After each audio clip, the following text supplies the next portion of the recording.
Good morning, students. Welcome to this session of Strategic Financial Management. We were discussing regarding venture capital funds, and we had almost seen the process. We have understood what is venture capital and what are the factors that make venture capitalists invest in the business and all other related topics. In today's session, we shall discuss the disinvestment mechanism, or to tell when the venture capitalists want to leave the company, how is that they exit is nothing but disinvestment mechanism.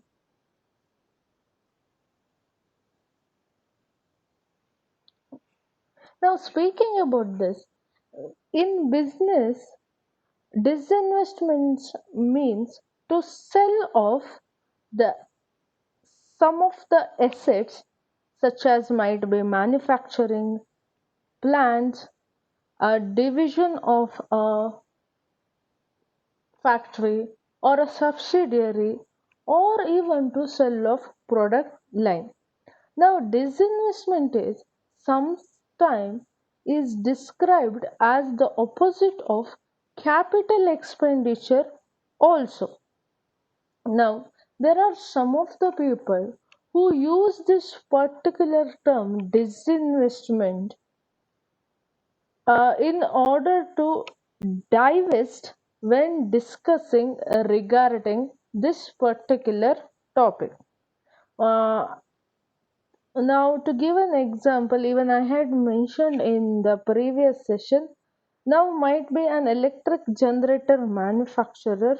He might decide to sell off its consumer generator product line and manufacturing facilities, and thereby he would decide to raise money which can be used to expand industrial generator product line. Now, one more example can be taken in consumer products.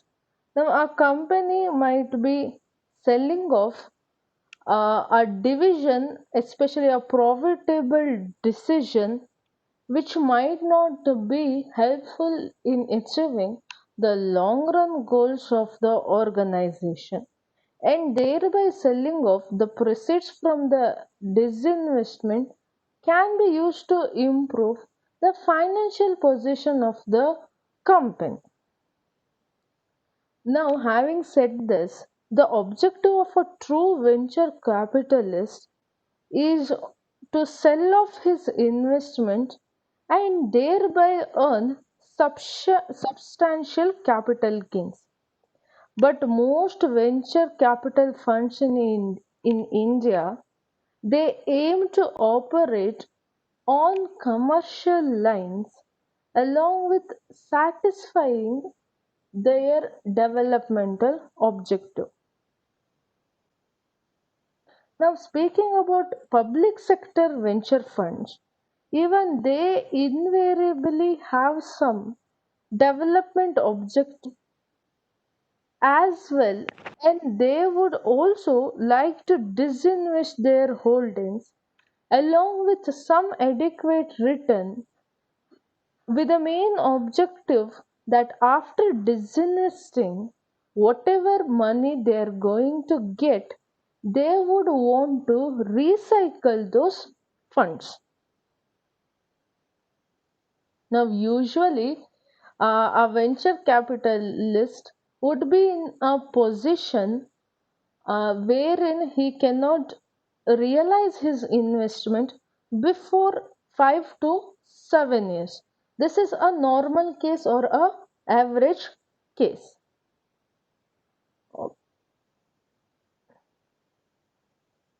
Now, you might have a question regarding what are the options or what are the disinvestment options that are available when it comes to venture capitalists in Indian scenario.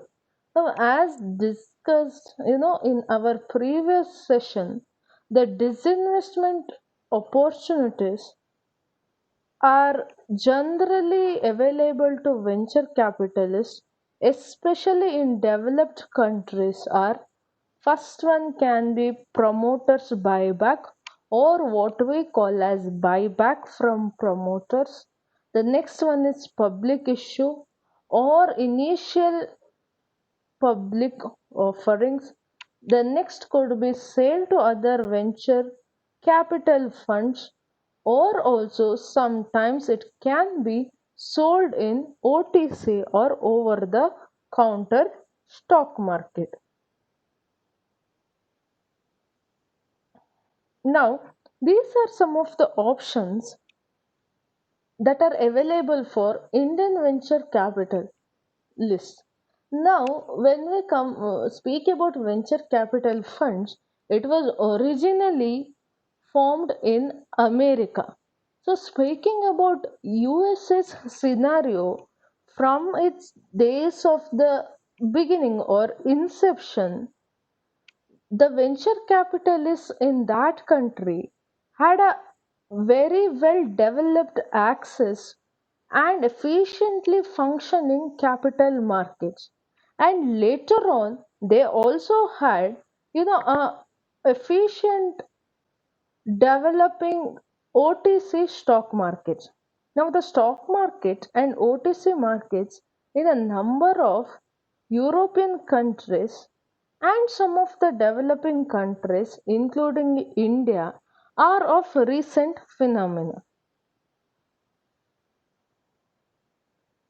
Now, speaking about this, the first one is buyback by promoters.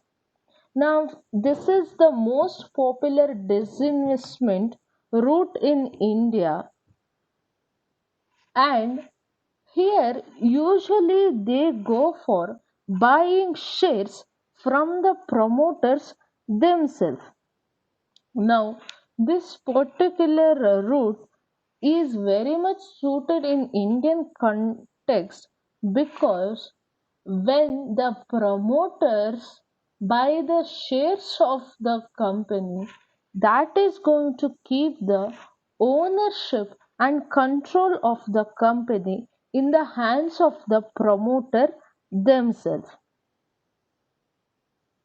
Now, the main limitation of this is that what happens is that promoters are the ones who come up with ideas.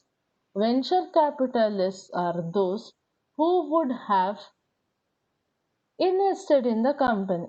Now, when the venture capitalists are deciding to exit from the company, now somebody has to buy those shares. So, if the promoters themselves decide to buy those, the main limitation is that the market value of the shares would have increased so much in the years, if provided it is a very good company. It would be very difficult for the promoters to buy them because of the huge money that is necessary to buy. Now, no matter what, when it comes to in India, the promoters will always be given the first option to buy back the equity of their own enterprise. Now, if at all the promoter fails to buy back the shares within the given time, now the venture capitalist will have the right to decide in which manner these shares are to be given out.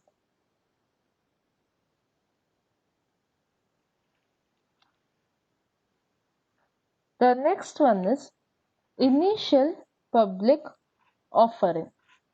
Now, The benefits of disinvestment through initial public offering is nothing but improved marketability, liquidity, and a better prospect for capital gain.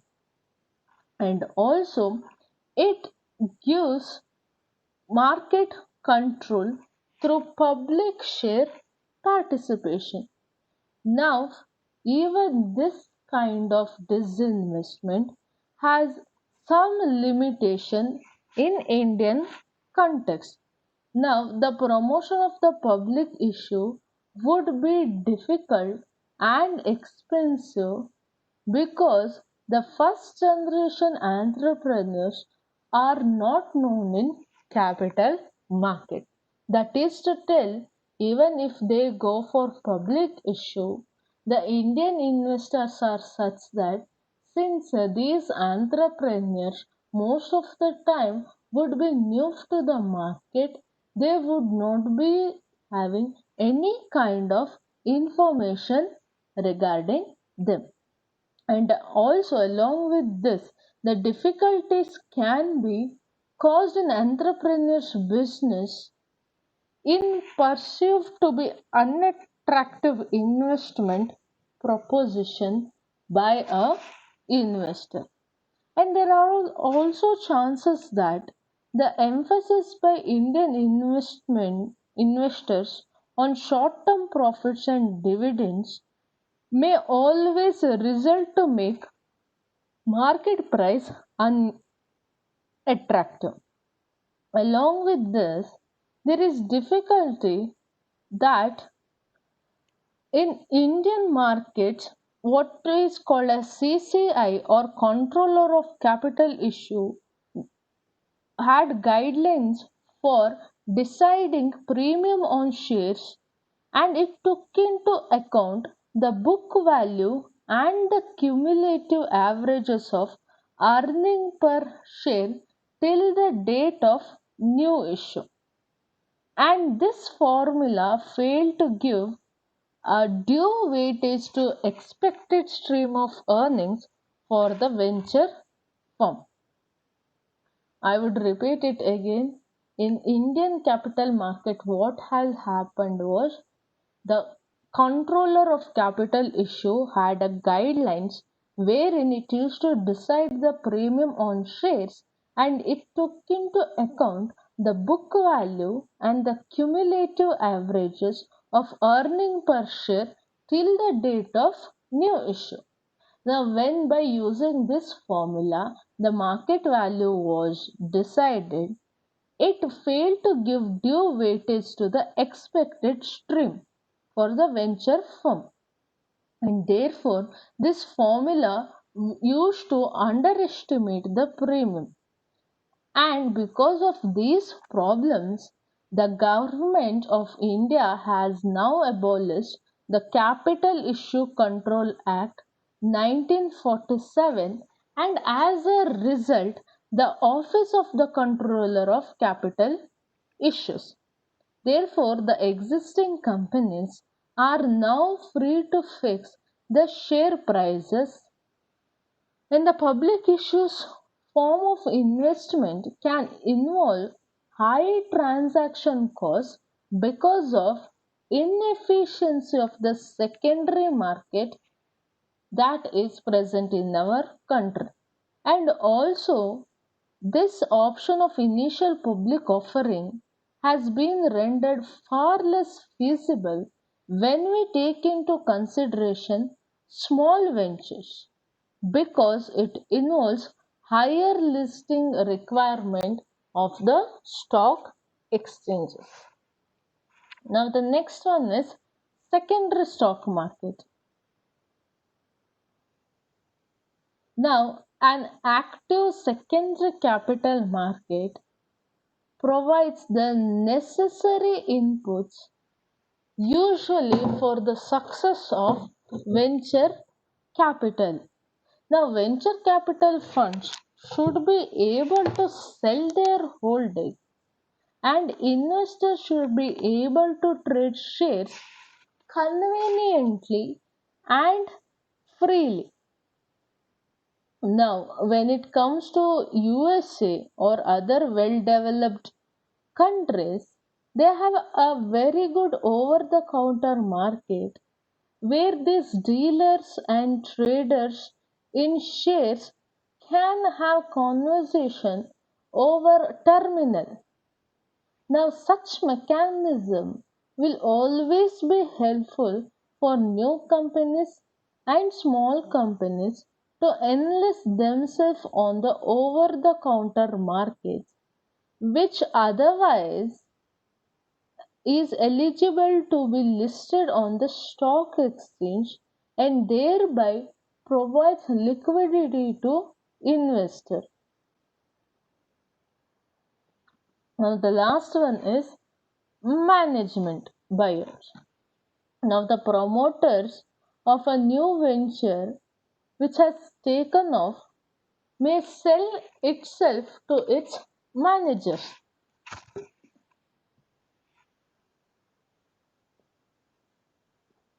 Now, these managers will generally raise venture capital to buy out the venture, and this particular transaction is being termed as management buyers when the managers or when the buyers are managers themselves and they incur heavy debt to buy the venture, and this deal is also called as leveraged buyout. Now, this management buyouts will take place in those cases, especially where ventures which have high growth potential. Now, managers are very familiar with the ventures, therefore, they can make a good assessment of its prospects. Now, after acquiring the venture, if they are able to convert the high growth of the business in high profitability and value, they could always make substantial gains. But the risk, but there is always a high risk as potential growth may not be realized later on. Now, let us move forward and see how the development of venture capital is in Indian context. Now, the venture capital industry in India is just about 2.5 decades old, or at the max 3 decades old. But it is still not in a developed stage and requires very much promotional efforts, as well as some of the policies are to be initiated from the side of the government so that a fast growth can be achieved in this particular area.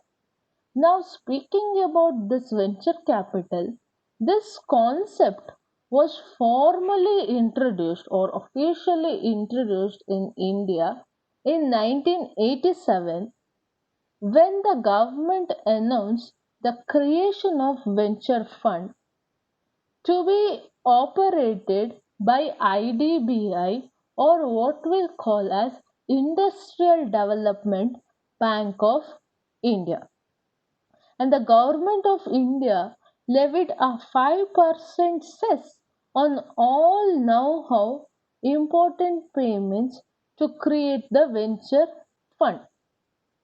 And there is one more bank, ICICI, or the Industrial Credit and Investment Corporation of India, now also started venture capital activity in the same year. But later on, ICICI floated a separate venture capital company called as TDICI, or Technology Development and Information Corporation. Now, venture capitalist funds in India can be categorized into four groups, that is, First one is venture capital funds, which is promoted by the central government or the federal government and controlled developed financial institutions. Now, to speak about such institutions, it could be Risk Capital and Technology Finance Corporation Limited, or it is also called as RCTFC, and it is by IFCI or Industrial Financial Corporation of India. And there is also one more example. It is from IDBI or Industrial Development Bank of India, a risk capital fund. Now the second type is venture capital funds promoted by the state government controlled financial institution. Now speak about this, it can be GVCFL or Gujarat Venture Financial Company Limited. It is floated by Gujarat Industrial Investment Corporation or GIIC, and also the example of APVCL by Andhra Pradesh State Finance Corporation, and APVCL stands for Andhra Pradesh Venture Capital Limited. Now the third type in Indian context is venture capital funds, which is promoted by public sector banks.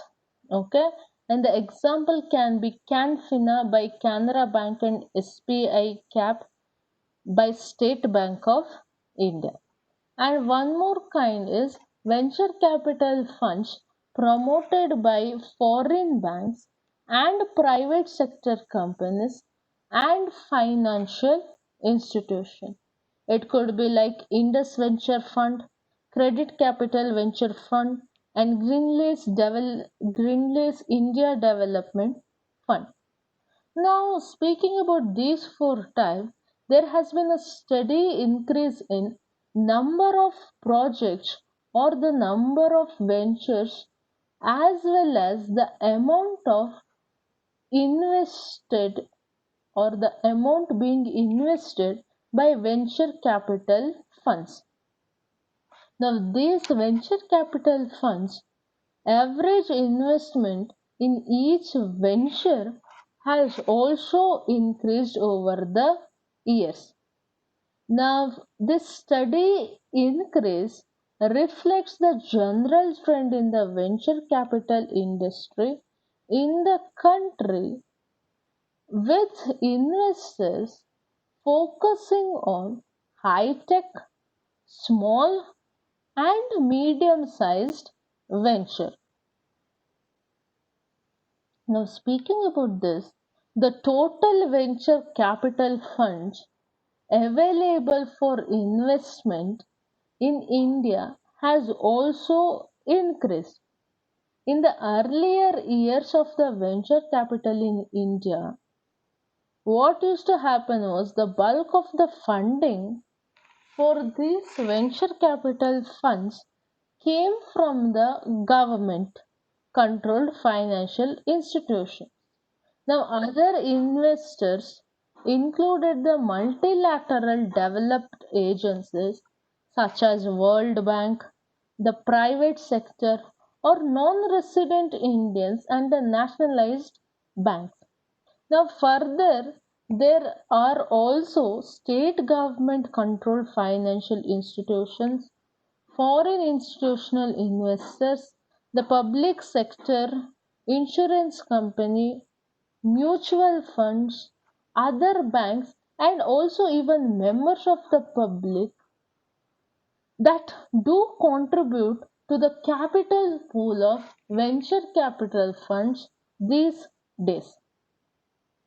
Now, speaking about this, banks and financial institutions that have wide experience in lending promoted most of the venture capital funds in India in the initial days or in its initial stage. Now, in spite of this, their risk-taking behaviors will always vary from each other. Now, speaking about this, the risk-taking behavior of venture capital funds is always influenced by the size of the fund and the nature of capital organization. Now, when they do take risk, it is expected that funds promoted by the financial institution and the nationalized banks are likely to take more risk because of their mission of development and the social responsibility that they have for themselves. On the other hand, the private funds are likely to give importance for profits and commercial operations, and they may follow very cautious approach towards risk taking.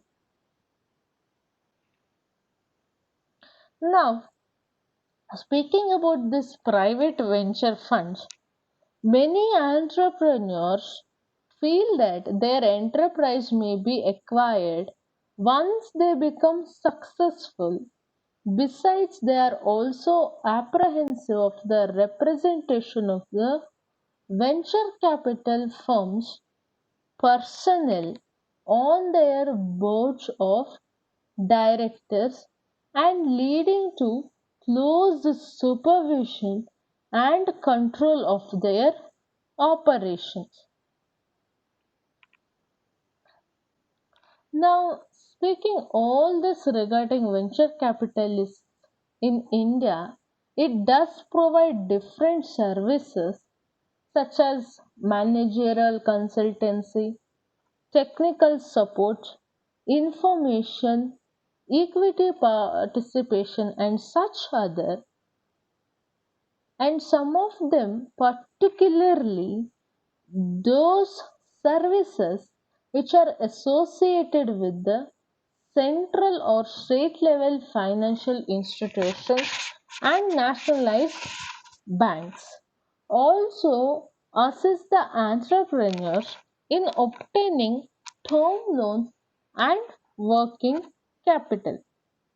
Now, this would help the entrepreneurs and edge over new entrants in private sector. Now, the support provided by venture capital funds in India in varying degree include preparation of a business and financial plan. Now, formulation of marketing plan and strategy, technical advice, assistance in resource identification, recruitment of personnel, organizing, structuring and organizational restructuring, and such other functions.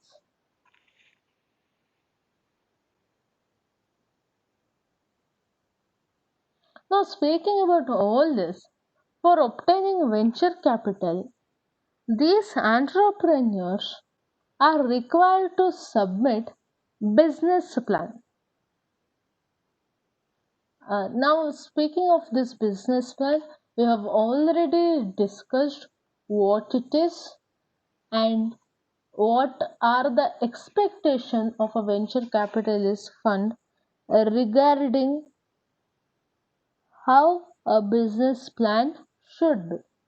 And also, we discussed that venture capitalists usually do not finance all the business, and they look for certain factors in proposed ventures before they consider them for venture capital financing. And also, we have discussed that there might be chances that sometimes, because of the investment criteria, each venture capitalist has for themselves, they might not invest in a company even though it might have a very good perspective. And during those times, the entrepreneurs are expected not to disbelieve in their ideas and try find some other venture capital. Now the next one is legal framework for venture capital investment and the SEBI guidelines and regulations or Securities Exchange Board of India. Now, recognizing or understanding the importance of venture capital, the government of India introduced major liberalization of tax treatment for venture capital funds and simplification of procedures. Now, when this happened, it included some of the steps. The first one was a new clause was introduced under 23 FB in section 10 of income tax was introduced with the effect from 1st March 2000. Now this particular clause stated that any income of a venture capital company or a venture capital fund from any investments made in venture capital undertaking would not be included in computing the total income. And this helped many of those kind of investors to decrease the amount of tax that they had to pay for the government. And a new section 115U was introduced in Income Tax Act which came into effect from the assessment year 2001 and 2, which established a venture capital pass through. Now that this means that venture capital profits will not be taxed twice.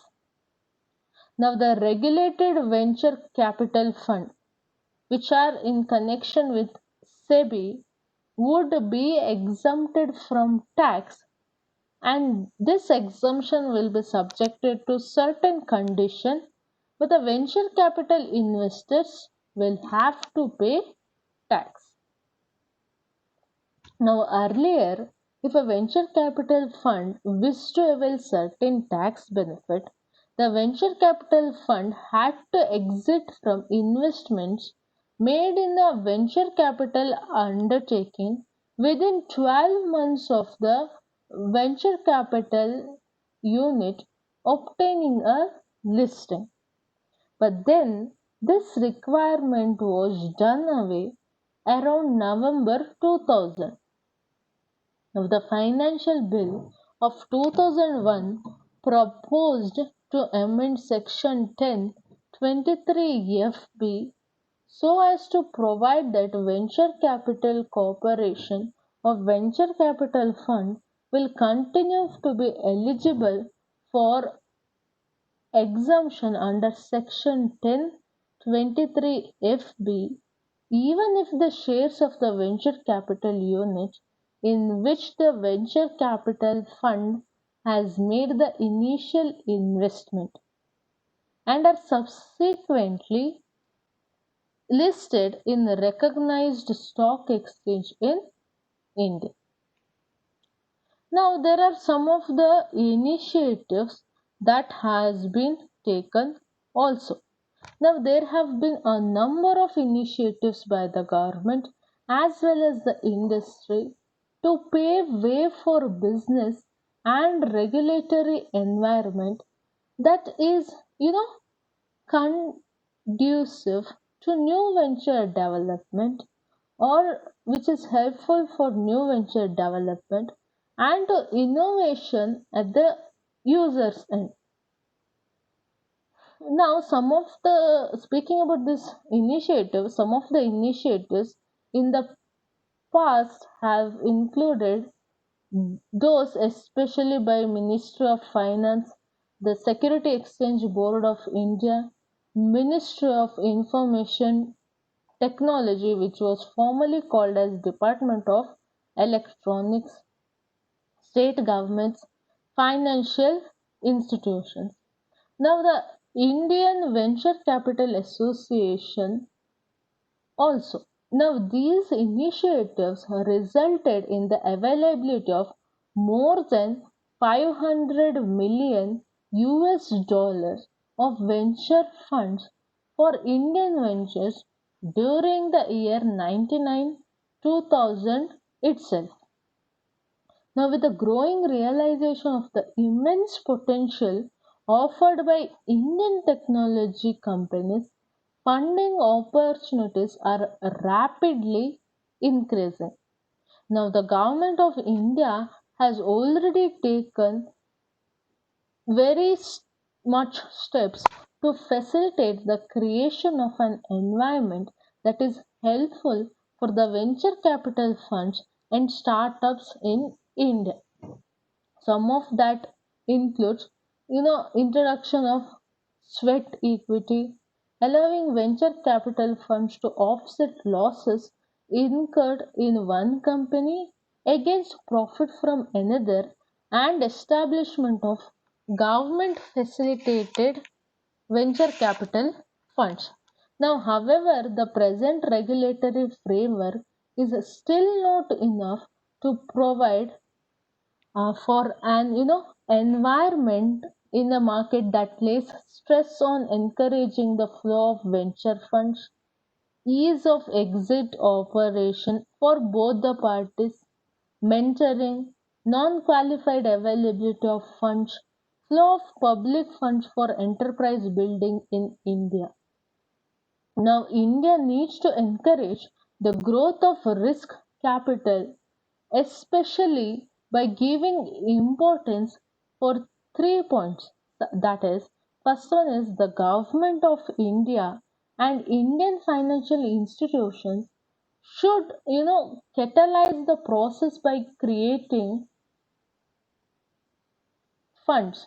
Now, this will stimulate competition but also protect entrepreneurs from inevitable risk.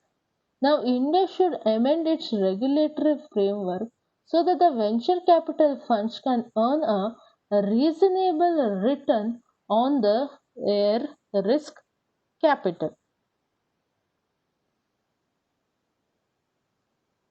And India as a market should actively promote the infusion of venture capital skill and capabilities either by attracting global venture funds or attracting managers from these funds.